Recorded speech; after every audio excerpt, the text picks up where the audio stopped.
people and vulnerable adults with support when they've been arrested. And she joined us from central London.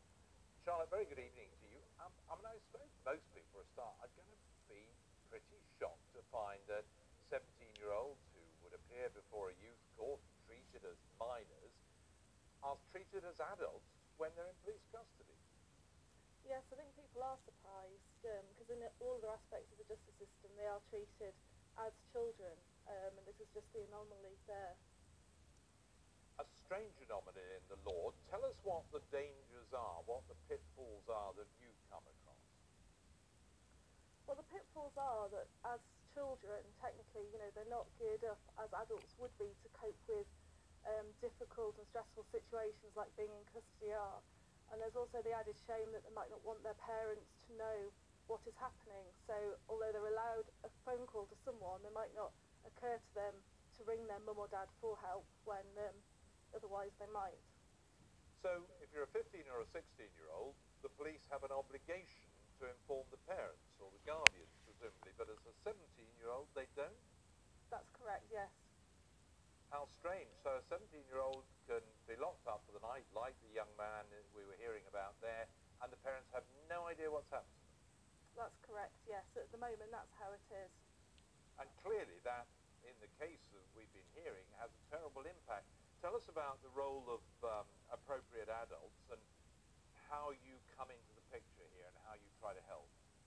Okay, well, I'm a volunteer appropriate adult, and I'm called to assist people at police station at the point of interview if they are a child, so currently 16 or under, or if they're adults with vulnerabilities, so that's mental health difficulties or learning difficulties or disabilities.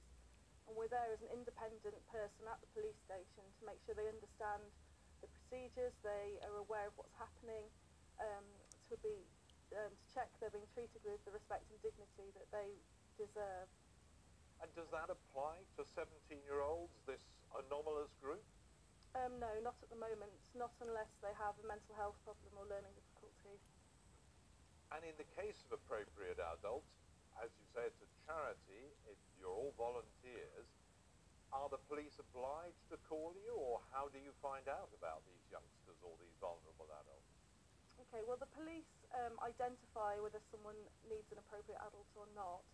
There is an obligation for an appropriate adult to be provided to people who are vulnerable, but there's no statutory obligation on anybody to provide one.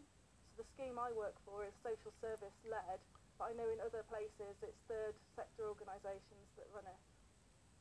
And how generally are you viewed by the police when you get involved? Do they welcome you in, or do they think you're a bit of a nuisance? I've always been welcomed in, they've always been very supportive and understand the need for us to be there. They also can't proceed without an appropriate adult if one has been identified as being needed. So that's, it's a two-way relationship. But it sounds like in the case of 17-year-olds who fall between all the gaps in the system here, something needs to change in the law, does it? I think so. I believe they should be treated as children, and that's in line with the rest of the justice system. I find it really unfair that a 17-year-old could be treated as an adult, and then if they go to court they'll be treated as a child again. It is just really inconsistent at the moment. And in your experience, 17-year-olds generally, I mean, you wouldn't really consider to be adults? Yeah, no, I would consider them to be children, especially in such an alien environment as being in a custody suite. It can be very tough and very frightening for people. Well, Charlotte Story, thank you very much for coming and explaining it all to us, and I'm sure we'll hear more about the voluntary charity appropriate adults and their role. Thank you. Thank you.